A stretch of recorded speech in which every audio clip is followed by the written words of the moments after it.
আসসালামু আলাইকুম রহমতুল্লাহি ওবরাকাতুহু। আয়েশা রাদিয়াল্লাহু আনহু হতে বর্ণিত, খন্দকের যুদ্ধ থেকে যখন আল্লাহ রসুল সাল্লাল্লাহু আলাইহি সাল্লাম ফিরে এসে অস্ত্র রাখলেন এবং গোসল করলেন, তখন জিবরিল আলাইহিস সালাম তার নিকট এলেন। তার মাথায় পট্টির মতো ধুলি জমেছিল। তিনি বললেন, আপনি অস্ত্র রেখে দিয়েছেন, অথচ আল্লাহর কসম আমি এখনও অস্ত্র রাখিনি। আল্লাহ রসুল সাল্লাল্লাহু আলাইহি সাল্লাম বললেন, কোথায় যেতে হবে? তিনি বানু কুরাইজার প্রতি ইশারা করে বললেন, এদিকে। আয়েশা রাদিয়াল্লাহু আনহু বললেন, অতঃপর আল্লাহ রসুল সাল্লাল্লাহু আলাইহি সাল্লাম তাদের দিকে বেরিয়ে পড়লেন। 463। আল্লাহ তাআলার এ বাণী যাদের ব্যাপারে নাজিল হয়েছে তাদের মর্যাদা। যারা আল্লাহর পথে নিহত হয়, তোমরা কখনো তাদের মৃত ধারণা করো না, বরং তারা তাদের রবের কাছে জীবিত এবং জীবিকা প্রাপ্ত। তারা পরিতুষ্ট তাতে যা আল্লাহ তাদের দান করেছেন নিজ অনুগ্রহে, এবং তারা আনন্দ প্রকাশ করছে তাদের ব্যাপারে যারা এখনও তাদের সাথে মিলিত হয়নি, তাদের পেছনে রয়ে গেছে, কারণ তাদের কোনো ভয় নেই এবং তারা দুঃখিতও হবে না। তারা আনন্দ প্রকাশ করে আল্লাহর তরফ থেকে নিয়ামত ও অনুগ্রহ লাভের জন্য। আর আল্লাহ তো মুমিনদের শ্রমফল বিনষ্ট করেন না।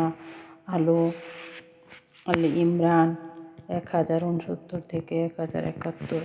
আনাস ইবনু মালিক রাদিয়াল্লাহু আনহু হতে বর্ণিত, তিনি বলেন, যারা বীরে মাউনার শরীক সাহাবীদেরকে শহীদ করেছিল, আল্লাহ রসুল সাল্লাল্লাহু আলাইহি সাল্লাম সেই রিল ও জাকওয়ানের বিরুদ্ধে 30 দিন পর্যন্ত ফজরে দোয়া করেছিলেন, এবং উসাইয়া গোত্রের বিরুদ্ধেও যারা আল্লাহ ও তার রসুলের বিরুদ্ধাচরণ করেছিল।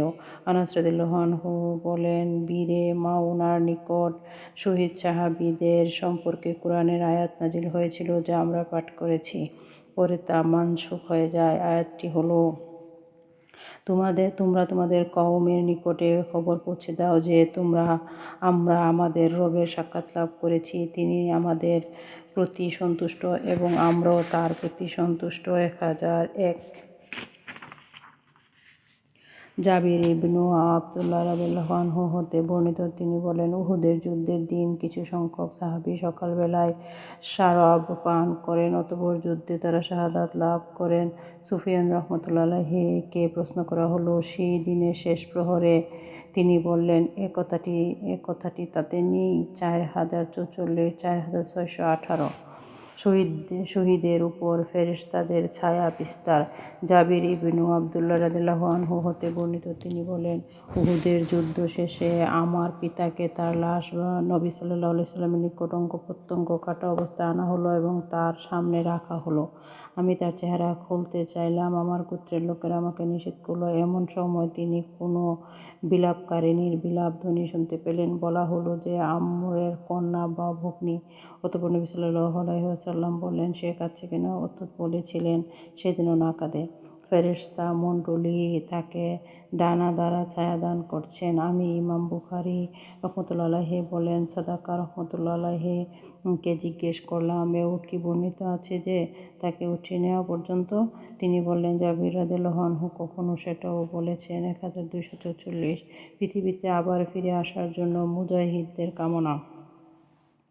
আনাস ইবনু মালিক রাদিয়াল্লাহু আনহু হতে বর্ণিত, নবী সাল্লাল্লাহু আলাইহি সাল্লাম বলেছেন, জান্নাতে প্রবেশের পর আর কেউ দুনিয়ায় ফিরে আসার আকাঙ্ক্ষা করবে না, যদিও দুনিয়ার সকল জিনিস তাকে দেয়া হয়।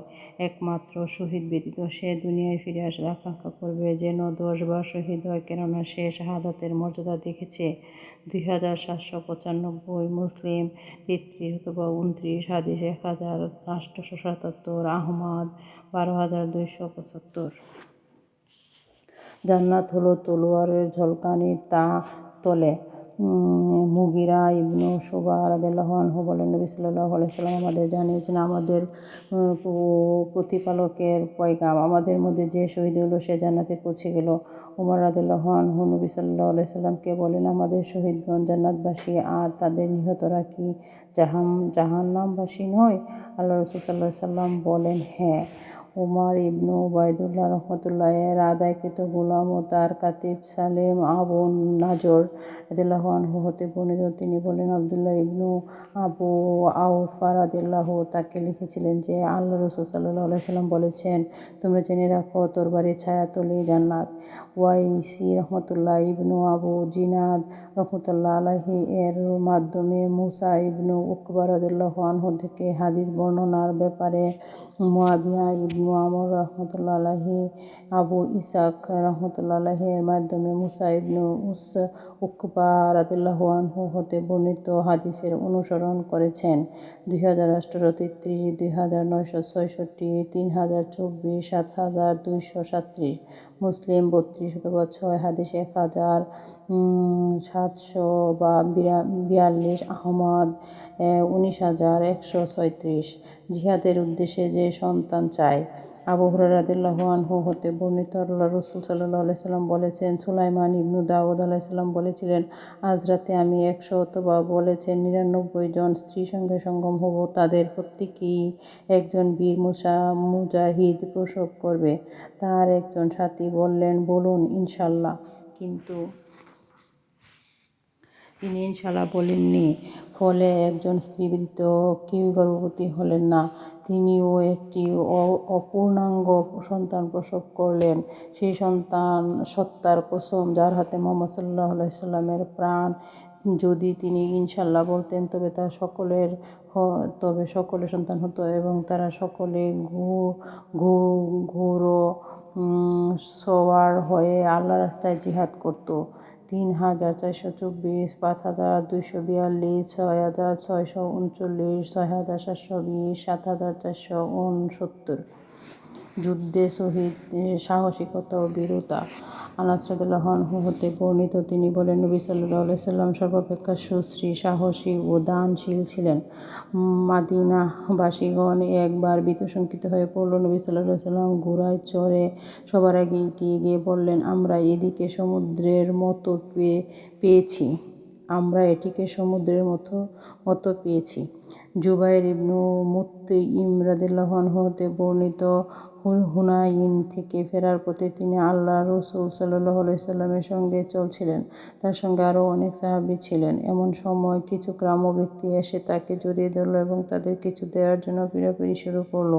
এমনকি তারা তাকে একটি গাছের নিকট নিয়ে গেল এবং তার চাদর আটকে গেল। নবী সাল্লাল্লাহু আলাইহি সাল্লাম সেখানে দাঁড়িয়ে গেলেন এবং বললেন, আমার চাদরটি ফিরিয়ে দাও। আমার নিকট যদি সব কাঁটাদার গাছের পরিমাণ বকরী থাকত, তাহলে এর সবই তোমাদের ভাগ দিয়ে দিতাম, আর তোমরা আমাকে কৃপণ মৃত্যুক কাপুরুষ দেখতে পেতে না। 3148। ভীরুতা থেকে আশ্রয় প্রার্থনা। আমর ইবনু মাইমুন আউদি রহমতুল্লাহ আলাইহি হতে বর্ণিত, শিক্ষক যেমন ছাত্রদের লেখা শিক্ষা দেন, সাদ রাদিয়াল্লাহু আনহু তেমনি তার সন্তানদের এ বাক্যগুলো শিক্ষা দিতেন এবং বলতেন, আল্লাহ রাসূল সাল্লাল্লাহু আলাইহি সাল্লাম সালাতের পর এগুলো থেকে পানা চাইতেন, হে আল্লাহ, আমি ভীরুতা, আমি বার্ধক্য, দুনিয়ার ফিতনা ও কবরের শাস্তি থেকে আপনার নিকট পানা চাই। রাবি বলেন, আমি মুসআব রাদিয়াল্লাহু আনহু এর নিকট হাদিসটির বর্ণনা করলে তিনি এটি সত্যতা স্বীকার করল। 6365, 6370, 6374, 6390। আনাস ইবনু মালিক রাদিয়াল্লাহু আনহু হতে বর্ণিত, তিনি বলেন, আল্লাহ রাসূল সাল্লাল্লাহু আলাইহি সাল্লাম এই দোয়া করতেন, হে আল্লাহ, আমি অক্ষমতা, ভীরুতা, বার্ধক্য থেকে আপনার নিকট পানা চাচ্ছি, জীবন ও মরণের ফিতনা থেকে এবং কবরের আযাব থেকে আপনার নিকট পানা চাচ্ছি। 4707, 6367, 6371। মুসলিম 48/15 হাদিস 2706। আহমদ 12114। যুদ্ধের প্রত্যক্ষদর্শীর বর্ণনা। আবু উসমান রহমতুল্লাহ আলাইহি সাদ রাদিয়াল্লাহু আনহু থেকে বর্ণনা করেছেন, সাইব ইবনু ইয়াজিদ রাদিয়াল্লাহু আনহু হতে বর্ণিত, তিনি বলেন, আমি তলহা ইবনু উবাইদুল্লাহ, সাদ, মিকদাদ ইবনু আসওয়াদ এবং আব্দুর রহমান ইবনু আউফ রাদিয়াল্লাহু আনহু এর সাহচর্য লাভ করেছি। আমি তাদের কাউকে আল্লাহর রাসূল সাল্লাল্লাহু আলাইহি সাল্লাম থেকে বহু হাদিস বর্ণনা করতে শুনিনি, তবে তলহা রাদিয়াল্লাহু আনহুকে উহুদ যুদ্ধের ঘটনাবলী বর্ণনা করতে শুনেছি। 4042। জিহাদে গমন ওয়াজিব এবং জিহাদ ও তার নিয়তের আবশ্যকতা। আল্লাহ তাআলার বাণী, তোমরা অভিযানে বের হয়ে পড়ো স্বল্প সরঞ্জামের সাথে কিংবা প্রচুর সরঞ্জামের সাথে এবং জিহাদ করো আল্লাহর পথে নিজেদের মাল দিয়ে ও নিজেদের জান দিয়ে, এটাই তোমাদের জন্য শ্রেয়। যদি তোমরা জানতে, যদি আশু লাভের সম্ভাবনা থাকতো এবং সফরও সহজ হতো, তবে তারা অবশ্যই আপনার অনুগামী হতো, কিন্তু তাদের কাছে এ যাত্রাপথ দীর্ঘ মনে হয় আর তারা এখনই আল্লাহর নামে শপথ করে বলবে, আমাদের সাধ্য থাকলে নিশ্চয়ই আমরা তোমাদের সাথে বের হতাম। তারা নিজেরাই নিজেদের ধ্বংস করছে, আল্লাহ জানেন যে তারা তো মিথ্যাবাদী। আত-তাওবা 41-42।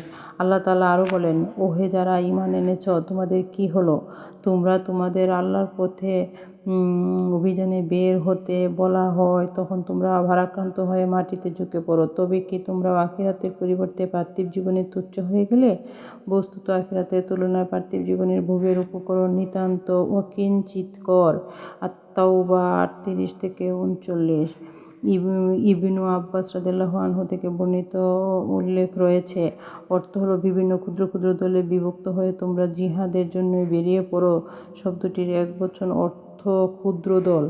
ইবনু আব্বাস রাদিয়াল্লাহু আনহু থেকে বর্ণিত, নবী সাল্লাল্লাহু আলাইহি ওয়াসাল্লাম মক্কা বিজয়ের দিন বলেছিলেন, এই বিজয়ের পর আর হিজরতের প্রয়োজন নেই, এখন কেবল জিহাদ ও নিয়াত। যখনই তোমাদের বের হবার আহ্বান জানানো হবে, তখনই তোমরা বেরিয়ে পড়বে। 1349।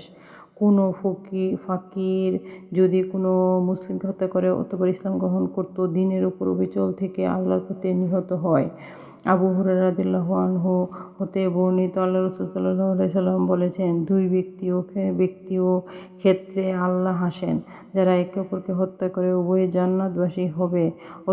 একজন তো এ কারণে জান্নাতবাসী হবে যে সে আল্লাহর রাস্তায় জিহাদ করে শহীদ হয়েছে, অতঃপর আল্লাহ তাআলা হত্যাকারীর তওবা কবুল করেছেন, ফলে সেও আল্লাহর রাস্তায় শহীদ বলে গণ্য হয়েছে। মুসলিম 3335, হাদিস 1890, আহমদ 9983। আবু হুরায়রা রাদিয়াল্লাহু আনহু হতে বর্ণিত, তিনি বলেন, খায়বার বিজয়ের পর আল্লাহর রাসূল সাল্লাল্লাহু আলাইহি সাল্লামের সেখানে অবস্থানকালে আমি তার নিকট গিয়ে বললাম, হে আল্লাহর রাসূল সাল্লাল্লাহু আলাইহি সাল্লাম, আমাকেও অংশ দিন। তখন সাঈদ ইবনে আসের কোনো এক পুত্র বলে উঠল, হে আল্লাহর রাসূল সাল্লাল্লাহু আলাইহি সাল্লাম, তাকে অংশ দিবেন না। আবু হুরায়রা রাদিয়াল্লাহু আনহু বললেন, সে তো ইবনু কাউকালের হত্যাকারী। তা শুনে সাঈদ ইবনে আসের পুত্র বললেন, যান, পাহাড়ের নিম্ন দেশ থেকে আমাদের নিকট আগত বিশাল মাসি তন্তুটি, তার কথায় আশ্চর্য বোধ করছি। সে আমাকে এমন একজন মুসলিমকে হত্যার দায়ে অভিযুক্ত করেছে, যাকে আল্লাহ তাআলা আমার হাতে সম্মানিত করেছেন এবং যার দ্বারা আমাকে লাঞ্ছিত করেননি। আব্বাস রাদিয়াল্লাহু আনহু বলেন, পরে তাকে অংশ দিয়েছেন কি দেননি তা আমার জানা নেই। সুফিয়ান রহমতুল্লাহ আলাইহি বলেন, আমাকে সাঈদী রহমতুল্লাহ আলাইহি তার দাদার মাধ্যমে আবু হুরায়রা রাদিয়াল্লাহু আনহু থেকে হাদীসটি বর্ণনা করেছেন। আবু আব্দুল্লাহ ইমাম বুখারী রহমতুল্লাহ আলাইহি বলেন, সাঈদী হলেন আমর ইবনু ইয়াহিয়া ইবনু সাঈদ ইবনু আমর ইবনু সাঈদ ইবনু আস। 4237, 4238, 4239। যে ব্যক্তি জিহাদকে সিয়ামের উপর অগ্রগণ্য করে।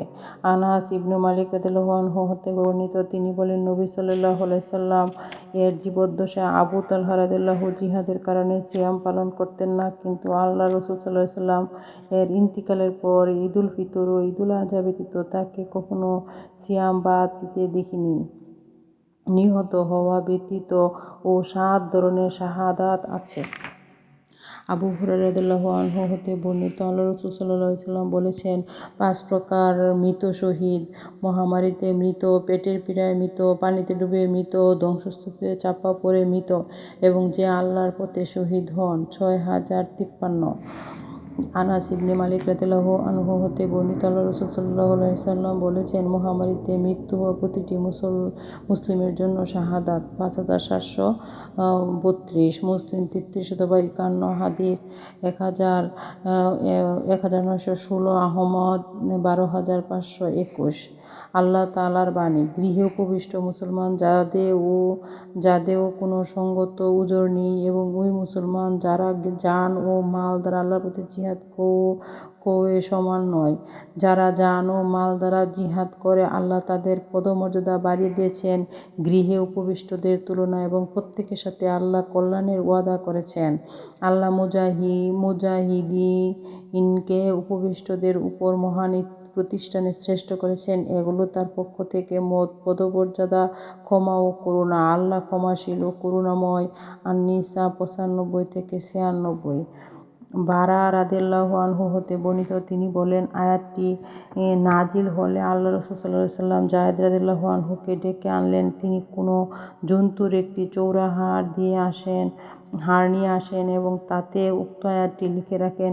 ইবনে উম্মু মাকতুম জিহাদে শরীক হওয়ার ব্যাপারে তার অক্ষমতা প্রকাশ করলে আয়াতটি নাজিল হয়। 4593, 4594, 4990। সাহল ইবনু সাদ সাঈদী রাদিয়াল্লাহু আনহু হতে বর্ণিত, তিনি বলেন যে, আমি মারওয়ান ইবনু হাকামকে মসজিদে উপবিষ্ট অবস্থায় দেখলাম। অতঃপর আমি তার দিকে এগিয়ে গেলাম এবং তার পাশে গিয়ে বসলাম। তিনি আমাকে বর্ণনা করেন যে, যায়েদ ইবনু সাবিত রাদিয়াল্লাহু আনহু তাকে জানিয়েছেন, আল্লাহর রাসূল সাল্লাল্লাহু আলাইহি সাল্লাম তার উপর অবতীর্ণ আয়াত, মুসলিমদের মধ্যে যারা ঘরে বসে থাকে এবং যারা আল্লাহর পথে জিহাদ করে তারা সমান নয়।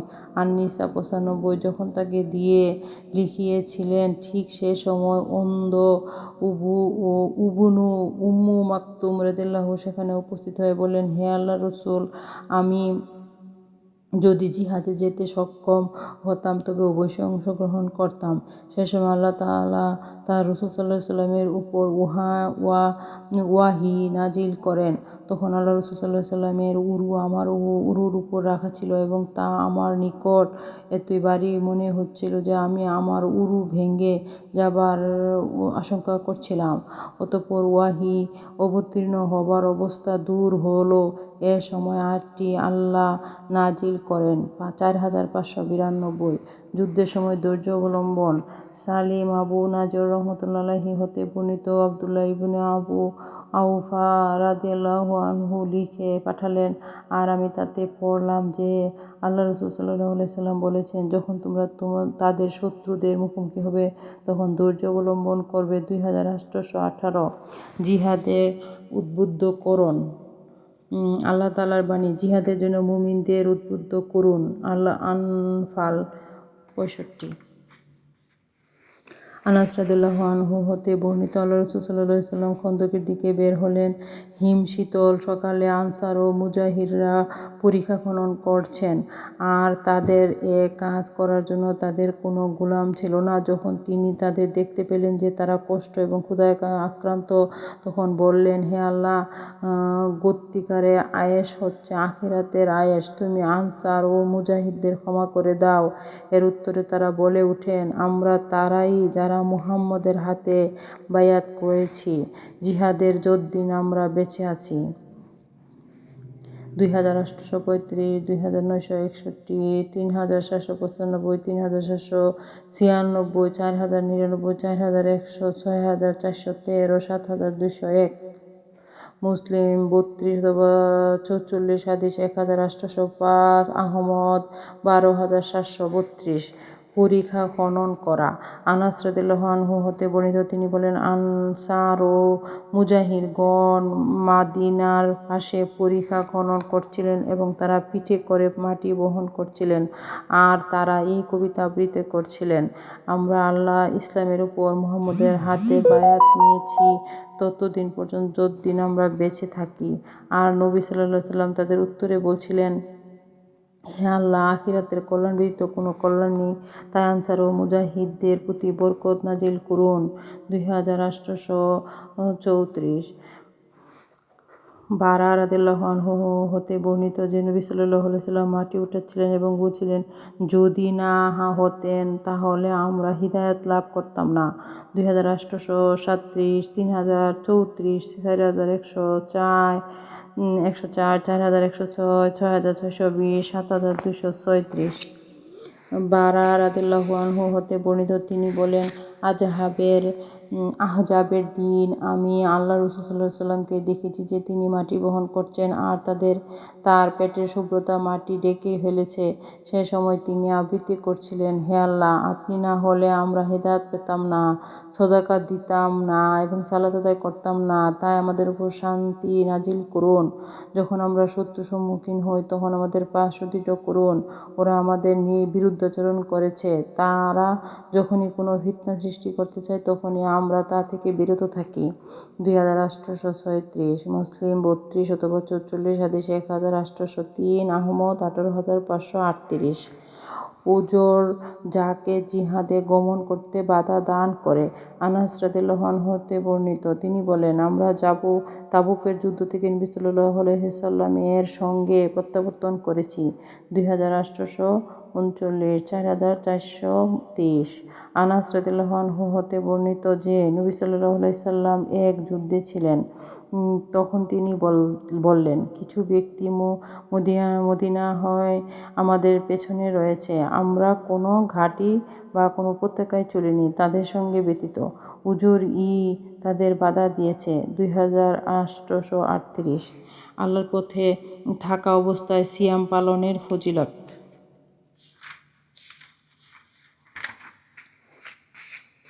আবু সাঈদ খুদরি রাদিয়াল্লাহু আনহু হতে বর্ণিত তিনি বলেন, আমি নবী সাল্লাল্লাহু আলাইহি ওয়াসাল্লামকে বলতে শুনেছি, যে ব্যক্তি আল্লাহর রাস্তায় একদিনও সিয়াম পালন করে আল্লাহ তার মুখমণ্ডলকে দুজকের আগুন হতে 70 বছরের রাস্তা দূরে সরিয়ে দেন। মুসলিম 13 অথবা 31, হাদিস 1153, আহমদ 11790। আল্লাহর রাস্তায় ব্যয় করার ফজিলত। আবু হুরায়রা রাদিয়াল্লাহু আনহু হতে বর্ণিত নবী সাল্লাল্লাহু আলাইহি ওয়াসাল্লাম বলেছেন, যে ব্যক্তি আল্লাহর রাস্তায় দুটি করে কোনো জিনিস ব্যয় করবে, জান্নাতের প্রত্যেক দরজায় প্রহরী তাকে ডাক দিবে। তারা বলবে, হে অমুক, এদিকে আসো। আবু বকর রাদিয়াল্লাহু আনহু বললেন, হে আল্লাহর রাসূল, তাহলে তো তার জন্য কোনো ক্ষতি নেই। নবী সাল্লাল্লাহু আলাইহি ওয়াসাল্লাম বললেন, আমি আশা করি যে তুমি তাদের অন্তর্ভুক্ত হবে। 1897। সৈনিককে আসবাব সজ্জিত করার কিংবা তার রেখে যাওয়া পরিবারের কল্যাণ করার ফজিলত। যায়েদ ইবনে খালিদ রাদিয়াল্লাহু আনহু হতে বর্ণিত আল্লাহ রাসূল সাল্লাল্লাহু আলাইহি সাল্লাম বলেছেন, যে ব্যক্তি আল্লাহর পথে জিহাদকারীর আসবাবপত্র সরবরাহ করলো সে যেন জিহাদ করলো, আর যে ব্যক্তি আল্লাহর পথে কোনো জিহাদকারীর পরিবার পরিজনকে উত্তমরূপে দেখাশোনা করলো সেও যেন জিহাদ করলো। মুসলিম 33 অথবা 38, হাদিস 1895, আহমদ 17036। আনাস রাদিয়াল্লাহু আনহু হতে বর্ণিত নবী সাল্লাল্লাহু আলাইহি সাল্লাম মদিনায় উম্মু সুলাইম ছাড়া কারো ঘরে যাতায়াত করতেন না, তার স্ত্রীদের ব্যতীত। এ ব্যাপারে আল্লাহ রাসূল সাল্লাল্লাহু আলাইহি সাল্লামকে জিজ্ঞেস করা হলে তিনি বলেন, উম্মু সুলাইমের ভাই আমার সঙ্গে জিহাদে শরীক হয়ে সে শহীদ হয়েছে, তা আমি তার প্রতি সহানুভূতি জানাই। মুসলিম 44 অথবা 19, হাদিস 2455। যুদ্ধের সময় সুগন্ধির ব্যবহার। মুসা ইবনু আনাস রাদিয়াল্লাহু আনহু হতে বর্ণিত তিনি ইয়ামামার যুদ্ধ সম্পর্কে বলেন, তিনি সাবিত ইবনু কাইসের নিকট গিয়ে দেখতে পেলেন যে তিনি তার উভয় উরু থেকে কাপড় সরিয়ে সুগন্ধি ব্যবহার করছেন। আনাস রাদিয়াল্লাহু আনহু জিজ্ঞেস করলেন, হে চাচা, যুদ্ধে যাওয়া থেকে আপনাকে কিসে বিরত রাখলো? তিনি বললেন, ভাতিজা, এখনই যাব। অতঃপর তিনি সুগন্ধি মালিশ করতে লাগলেন। অতঃপর তিনি বসলেন এবং যুদ্ধক্ষেত্র থেকে লোকদের পালিয়ে যাওয়া নিয়ে আলোচনা করলেন। তিনি বললেন, তোমরা আমাদের সম্মুখ থেকে সরে যাও, যাতে আমরা শত্রুর মুখোমুখি লড়তে পারি। আল্লাহ রাসূল সাল্লাল্লাহু আলাইহি সাল্লামের সঙ্গে আমরা কখনো এরূপ করিনি। কত নিকৃষ্ট তা যা তোমরা তোমাদের শত্রুদেরকে অভ্যস্ত করেছ। হাম্মাদ রহমতুল্লাহ আলাইহি সাবিত রহমতুল্লাহ আলাইহি সূত্রে আনাস রাদিয়াল্লাহু আনহু থেকে হাদিসটি বর্ণনা করেছেন। দুশমনের তথ্যানুসন্ধানী দলের ফজিলত। জাবির রাদিয়াল্লাহু আনহু হতে বর্ণিত, তিনি বলেন, খন্দকের যুদ্ধের সময় আল্লাহ রাসূল সাল্লাল্লাহু আলাইহি ওয়াসাল্লাম বললেন, কে আমাকে শত্রুপক্ষের খবরাখবর এনে দিবে? জুবাইর রাদিয়াল্লাহু আনহু বললেন, আমি আনব। তিনি আবার বললেন, আমার শত্রুপক্ষের খবরাখবর কে এনে দিবে? জুবাইর রাদিয়াল্লাহু আনহু আবারও বললেন, আমি আনব। অতঃপর নবী সাল্লাল্লাহু আলাইহি ওয়াসাল্লাম বললেন, প্রত্যেক নবী সাহায্যকারী থাকে, আর আমার সাহায্যকারী জুবাইর। 2847, 2997, 3719, 4113, 7261। আহমদ 14639। একজন তথ্যানুসন্ধানী পাঠানো যায় কি? জাবির ইবনু আবদুল্লাহ রাদিয়াল্লাহু আনহু হতে বর্ণিত, নবী সাল্লাল্লাহু আলাইহি সাল্লাম লোকদের ডাক দিলেন। সদাকা রহমতুল্লাহ আলাইহি বলেন, আমার মনে হয় এটি খন্দকের যুদ্ধের সময়ের ঘটনা। জুবাইর রাদিয়াল্লাহু তার ডাকে সাড়া দিলেন। তিনি আবার লোকদের আহ্বান করলেন। এবারও জুবাইর রাদিয়াল্লাহু আনহু সাড়া দিলেন। আল্লাহ রাসূল সাল্লাল্লাহু আলাইহি সাল্লাম পুনরায় লোকদের ডাক দিলেন। এবারও কেবল জুবাইর রাদিয়াল্লাহু আনহু সাড়া দিলেন। তখন নবী সাল্লাল্লাহু আলাইহি সাল্লাম বললেন, প্রত্যেক নবীর জন্য বিশেষ সাহায্যকারী থাকে। আমার বিশেষ সাহায্যকারী জুবাইর ইবনু আওয়াম রাদিয়াল্লাহু আনহু। 2846। দুজনের সফর। মালিক ইবনু হুয়াইরিস রাদিয়াল্লাহু আনহু হতে বর্ণিত, তিনি বলেন, আমি নবী সাল্লাল্লাহু আলাইহি সাল্লামের নিকট হতে ফিরে এলাম। তিনি আমাকে ও আমার একজন সঙ্গীকে বললেন, তোমরা আযান দিবে ও ইকামত দিবে, এবং তোমাদের মধ্যে যে বয়সে বড় সে ইকামত করবে। 628। ঘোড়ার কপালের কেশ দামে কল্যাণ বিধিবদ্ধ আছে কিয়ামত অবধি। আব্দুল্লাহ ইবনু উমর রাদিয়াল্লাহু আনহু হতে বর্ণিত, তিনি বলেন, আল্লাহ রাসূল সাল্লাল্লাহু আলাইহি সাল্লাম বলেছেন, ঘোড়ার কপালের কেশ গুচ্ছে কল্যাণ আছে কিয়ামত অবধি। 3644। আহমদ 4616।